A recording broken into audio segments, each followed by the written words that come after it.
तो साहब एक दो तीन घटनाएं अलग अलग बता रहा हूं, इनको आप जोड़ कर देख लीजिए। हम सबको मालूम है कि पाकिस्तान के कब्जे वाला जो कश्मीर है उसमें पाकिस्तानी फौज निहत्थे लोगों पे 2 दिन से गोलियां चला रही है। कोई कह रहे हैं 100 मारे गए, कोई कह रहे हैं 200 मारे गए, कोई कह रहा है 300 मारे गए, सैकड़ों घायल हैं। अब वहां जॉइंट अवामी एक्शन कमेटी है। अच्छा, वहां मामला क्या है कि पाकिस्तान का ड्रामा ये है कि पाकिस्तान के हिस्से वाला जो कश्मीर है ये बताने के लिए अलग है, उसने उसको अपने देश का हिस्सा नहीं बताया। वहां मुख्यमंत्री नहीं होता, वहां प्रधानमंत्री होता है। और अभी तक ये जो प्रधानमंत्री था वो 3 बार से इमरान खान की पार्टी का था, बार बार साजिश करके उसको बर्खास्त कर दिया जाता। तो फाइनली अब वो ये भुट्टो की पार्टी का, पाकिस्तान पीपल्स पार्टी का, और उसका नाम है फैजल मुमताज राठौड़। राठौड़ सोचिए, वो एक कश्मीरी मुसलमान है, पर हम सब जानते हैं कन्वर्टेड है।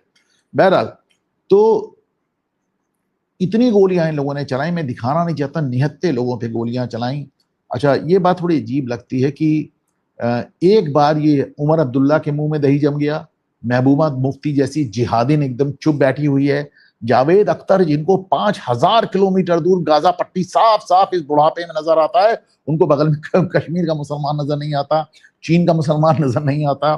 तो कोई नहीं, एक आदमी नहीं बोला। ये मैं हमेशा कहता हूं, ये दोगलापन कि एक आदमी की हिम्मत नहीं कि चीन के दूतावास के आगे खड़ा होकर प्रदर्शन कर दे। सब चाइना से डरते हैं, और वो सऊदी अरब यमन वालों को मार रहा है, ईरान यूएई को मार रहा है, कोई कुछ नहीं बोलेगा। सब प्रॉब्लम वही है जब इजराइल सीन में आएगा या कोई हिंदू से मामला होगा, वरना आरफा खानम को नहीं मालूम कहां क्या हो रहा है। मुझे याद है इमरान खान प्रधानमंत्री था तो उससे किसी विदेशी मीडिया ने पूछा था कि साहब आपके बाप कहते हैं चाइना हमारा बड़ा अच्छा दोस्त है, उसने 10 लाख मुसलमानों को कैद कर रखा है, इस्लाम को बैन कर रखा है, कुछ कहते क्यों नहीं? तो इमरान खान ने, मुझे तो ऐसी कोई खबर नहीं है, आपको कैसे मालूम? सोचिए, इस तरह की बातें करते हैं उन लोग। तो बहरहाल कश्मीर में जो हो रहा है वो हो रहा है। अब आपको मालूम कश्मीर में प्रॉब्लम है, अब उसमें जाने का कोई मतलब नहीं कि आसिम मुनीर ने ये मार दिया वो मार दिया। लोग हमेशा से कश्मीर के, जो इनके हिस्से कश्मीर है उसमें पहले भी, कश्मीर में क्या साहब, ये पंजाब छोड़ के हर जगह इन्होंने, सिंध में इन्होंने, कराची में मुहाजिरों को ऐसे मारा। MQM जो पहले मुहाजिर कौमी मूवमेंट था, वो मुत्तहिदा कौमी मूवमेंट जो बन गया, जो अल्ताफ हुसैन चलाता था, उसमें तो मानते हैं 50-60 हजार आदमियों को मार दिया, बलोचों को मार दिया, TTP वालों से अलग चल रहा है। तो ये तो अपनी, मतलब पाकिस्तानी फौज बहुत बहादुर होती है जब उनकी अपनी निहत्ती आवाम की बात आती है, बाकी जगह तो बेचारे हार ही जाते हैं। तो खैर वो चीज अपनी जगह है। पर मेरा पॉइंट है कि BLA, बलूच लिबरेशन आर्मी पहले से कर रही थी, TTP पहले से मार रही थी, अफगानिस्तान से आपका युद्ध चल रहा था, ईरान भी बीच बीच में हमला ही कर देता है, एयर स्ट्राइक कर देता है, और अब कश्मीर में भी बवाल हो गया। तो ये सारे बवाल बढ़ते चले जा रहे हैं, और ये पगला आसिम मुनीर इधर उधर दौड़ के अमेरिका और ईरान में समझौता करा रहा है, और रेयर अर्थ ले जाके बेच रहा है, पता नहीं कैसी कैसी बातें कर रहा है। और वो क्या नाम है जो पंजाब की मुख्यमंत्री हैं, मरियम नवाज, उनसे इश्क लड़ा रहा है, और खुद ही उनके अपने और उनके इश्क के किस्से फैला रहा है। क्या क्या करता रहता है, फोटोग्राफ वगैरह क्रॉप करके इधर उधर फैलाता रहता है। पर चलिए कोई बात नहीं। द पॉइंट इज कि इसके अलावा क्या कर रहा है पाकिस्तान? इसके अलावा वो ये कर रहा है कि इधर वो हर तरफ से घिरा है, हमको मालूम है। मैं आपको बताऊं, पाकिस्तान ने पिछले, और ये खबर आज ही ब्रेक हुई है, पिछले 16 महीने यानी 1.5 साल से भी कम समय में, 1.25 साल में उसने एक साथ 6 सैटेलाइट छोड़ दी। एक मतलब 16 महीने में 6 सैटेलाइट। अब आप कहेंगे नहीं बड़ी बात नहीं है, बहुत बड़ी बात है। आपको मालूम है कि पाकिस्तान के पास सैटेलाइट छोड़ने की ताकत ही नहीं, वो सैटेलाइट छोड़ ही नहीं सकता। वो कभी सैटेलाइट चीन से छुड़वाता है, कभी किसी छुड़वाता है। देखिए ऐसा है कि 1962 में, 1962 में चाइना से पिटाई के बाद उनको हो रही थी उस समय, तो जवाहरलाल नेहरू ने पहली बार विक्रम साराभाई से कहा, हाँ भाई तुम भी स्पेस प्रोग्राम बनाओ। तो विक्रम साराभाई ने जो स्पेस प्रोग्राम बनाया 1969 में आके, उसका नाम इसरो हो गया। इसरो दुनिया का सबसे शानदार स्पेस प्रोग्राम मैं मानता हूं इसको साहब।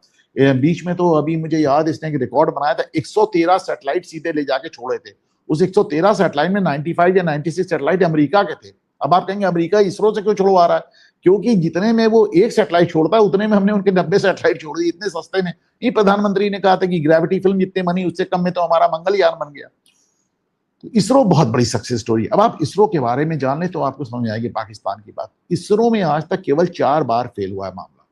पहली बार जब उन्होंने पहला लॉन्च किया था 1993 में, तो वही फेल हो गया था, पहला लॉन्च फेल। तो पहला लॉन्च किसी का फेल हो सकता है, उसके बाद कुछ फेल्योर नहीं। फिर सीधे 2017 में मोदी सरकार में, और अभी आपने देखा 2024 2025 में तबादला 2025 से, बल्कि जनवरी में और मई में, 10 मई 18 मई, यानी ये 8 मई को शायद सीज फायर हुआ, 18 मई को 10 दिन बाद। तो 2025 में दो हमारे सैटेलाइट फेल कर गए, यानी 33 साल तक एक भी नहीं हुआ, फिर एकदम से लाइन लग गई। ऐसा कैसे? अच्छा एक बात बताएं, मानिए फेल कर भी गई तो सरकार को क्या करना चाहिए? कोई साइंटिस्ट भेजना चाहिए, कोई, या फिर मान लीजिए उससे जुड़ा हुआ मंत्री जाएगा, खुद प्रधानमंत्री जाएंगे। पर उन्होंने भेजा किसको? मोदी ने अजीत डोभाल को। उस जब भेजा था तो भी मैंने कहा था कि साहब अजीत डोभाल को भेजा जाना इस बात का कन्विंसिंग सबूत है कि सरकार को लग रहा है कि यहां पे कुछ ना कुछ सैबोटाज हो रहा है, कुछ ना कुछ गड़बड़ चल रही है। ऐसे कैसे? मतलब 33 साल हमारे कोई सैटेलाइट नहीं फेल हुआ, लाइन लग गई। तो बहरहाल हमने जो सैटेलाइट भेजे हैं उनका तो कोई कमाल है, उनका तो कोई जवाब ही नहीं है। अभी एक दिन मैं पढ़ रहा था यूएई ने एक सैटेलाइट भेजा। भाई यूएई ने कैसे भेज दिया? तो पता चला वो बना भी जापान में था और गया भी जापान से था, यूएई ने सिर्फ पैसे दिए थे। मतलब जितने मुस्लिम कंट्रीज हैं सबने सैटेलाइट भेज रखे हैं, पर आज तक एक भी सैटेलाइट उनके यहाँ नहीं बना। जापान को पैसे दे दिए, फ्रांस को पैसे दे दिए, इंग्लैंड को पैसे दे दिए, इंग्लैंड नहीं, रशिया को पैसे दे दिए, चाइना को दे दिए, वहां से भेज दिया जाता है। तो जैसे हमारा इसरो बना था 1962 में, और जो पाकिस्तान ने बनाया था इसरो का इक्विवेलेंट सुपार्को जिसको कहते हैं, वो हमसे एक साल पहले बन गया था। वो 1961 में ही बन गया था, लेकिन हम 62 में बन के हमने दुनिया में सबसे ज्यादा लॉन्चेस कर डाले, और ये हमसे एक साल पहले बने थे। इन्होंने आज तक एक भी लॉन्च नहीं किया, नॉट इवन वन। इनके पास सैटेलाइट लॉन्च करने की कुवत ही नहीं है, औकात ही नहीं है, टेक्नोलॉजी ही नहीं है। तो ये क्या करते हैं? वही चाइना तुम छोड़ दो। हालांकि लोग ये भी कहते हैं कि भाई डबल काम हो जाता है, वही जाते बनता है, चाइना ही में बनता है, फिर वो यहां से आके छूटता है, इससे वहीं बना वहीं छूट गया, और कहने को पाकिस्तान का नाम हो गया। अब इसमें जो पहला सैटेलाइट छोड़ा था, ये 6 सैटेलाइट में जो पहला सैटेलाइट छोड़ा था वो पहलगाम के पहले छोड़ा था, पहलगाम घटना के पहले छोड़ा था। और उसके बाद खट खट खट खट, मतलब जो लोग सैटेलाइट नहीं छोड़ पाते, जिनको 10-10 साल हो जाता है ऊपर आसमान की तरफ मुंह किए हुए, वो लोगों ने एकदम से 1.25 साल में 6 सैटेलाइट छोड़ दिए। और शुरुआत होती है पहलगाम के पहले से। यानी ये जो जिहादी जनरल फील्ड मार्शल है, कुछ प्लान तब से कर रहा है। अच्छा, हम लोगों को खबर आज ब्रेक हुई, पर जाहिर सी बात है भारत सरकार को ये पहले से मालूम होगा। तो इस खबर ब्रेक होने के 2 दिन पहले एक दूसरी खबर ब्रेक हो गई। इंटरनेशनल वॉचडॉग्स ने ये खबर रिलीज की कि भारत ने एक नहीं दो नहीं 12 परमाणु बम, 12 परमाणु हथियार एकदम रेडी रख दिए। अच्छा, ये एक बहुत, जिसे कहना चाहिए कि बहुत मेजर डिसीजन है। पहले इसको समझिए क्या है। भारत की एक पॉलिसी है जिसको कहते हैं नो फर्स्ट यूज, यानी हम कभी अपनी तरफ से कोई एटम बम, कोई न्यूक्लियर स्ट्राइक हम अपनी तरफ से पहले नहीं करेंगे। अब ये बड़ी बेहूदी, बड़ी बकवास है। क्यों? आप कहते हैं हम नहीं करेंगे पहली तरह, जो सामने से आएगा तब हम करेंगे। पाकिस्तान तो नहीं कहता ऐसा, चीन तो नहीं कहता ऐसा, मतलब सारा आइडियलिज्म आप ही में घुसा हुआ है। पाकिस्तान तो कहता हमारा जमन होगा हम तब मारेंगे, हमारे ऊपर जब अस्तित्व तो खतरा आ जाएगा मार देंगे। भारत ने अपनी नो फर्स्ट यूज पॉलिसी के चलते क्या किया था कि जितने आपके वॉरहेड्स थे, जो न्यूक्लियर मिसाइल्स थी और जो लॉन्चर्स थे, उनको हमेशा अलग रखा, जिसमें दोनों को साथ लाने में समय लगे और हम पहले से हथियार न जाए। सब खत्म हो गया। हमने ये तो नहीं कहा कि हमने अपनी डॉक्ट्रिन जो है नो फर्स्ट यूज की खत्म कर दी, लेकिन किया हमने वही। 12 न्यूक्लियर मिसाइल हमारे इस समय तैयार है।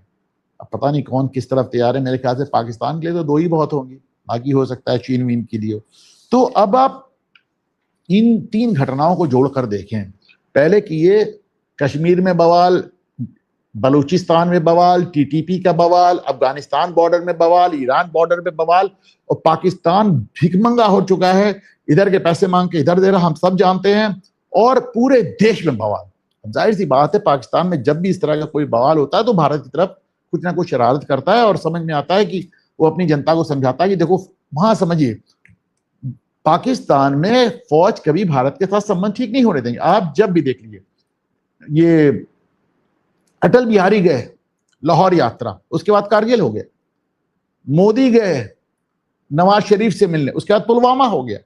जब भी वो इन्होंने कुछ किया था, मनमोहन सिंह ने इस तरह की हरकत की थी तो उसके तुरंत बड़ी मेल मिलाप की हरकत की थी, उसके बाद पार्लियामेंट अटैक हो गया था, तो मुंबई हमला हो गया था। तो पाकिस्तानी फौज कभी नहीं चाहती कि स्थितियां नॉर्मलाइज हो। स्थितियां अगर नॉर्मलाइज होगी तो पाकिस्तान की जो आवाम है, जनता है, ये पूछती साहब हम इतने गरीब देश हैं, हमारा आधे से ज्यादा बजट फौज क्यों खा जाती है, फौज क्यों खा जाती है? तो फौज आपको भारत से डरा के रखती है। मैं आपको बार बार बताता हूँ, हमारे मित्र थे, उनकी वाइफ पाकिस्तानी थी, तो जब नए नए आए शादी करके, तो मैंने उनसे कहा भाभी आप पाकिस्तानी लोग हम लोगों से इतनी नफरत क्यों करते हो, बहुत पुरानी बात है। तो उन्होंने कहा भैया हम लोग नफरत नहीं करते, हम आपसे डरते हैं। और 1971 के बाद तो बहुत डर लगने लगा। तो वो पाकिस्तानियों जो फौज है वो पाकिस्तानियों को डरा कर रखती है, डरा कर रखती, इंडिया आया इंडिया आया इंडिया आया। इंडिया को किसको फुर्सत है यार वहां जाने की। बहरहाल इसलिए आप कुछ ना कुछ के लिए तैयार हो जाएं। नंबर एक, पूरे पाकिस्तान में बवाल चल रहा है। नंबर दो, उन्होंने पुलवामा के ठीक पहले से सैटेलाइट छोड़ने शुरू कर दिए, और ये सारे के सारे नेविगेशन सैटेलाइट हैं, जासूसी सैटेलाइट हैं। और नंबर तीन, भारत ने न्यूक्लियर हथियार पहली बार, first time in history deploy कर दिए, वो भी एक नहीं दो नहीं, पूरे 1 दर्जन। तो कुछ तो मामला है। अब जल्दी जल्दी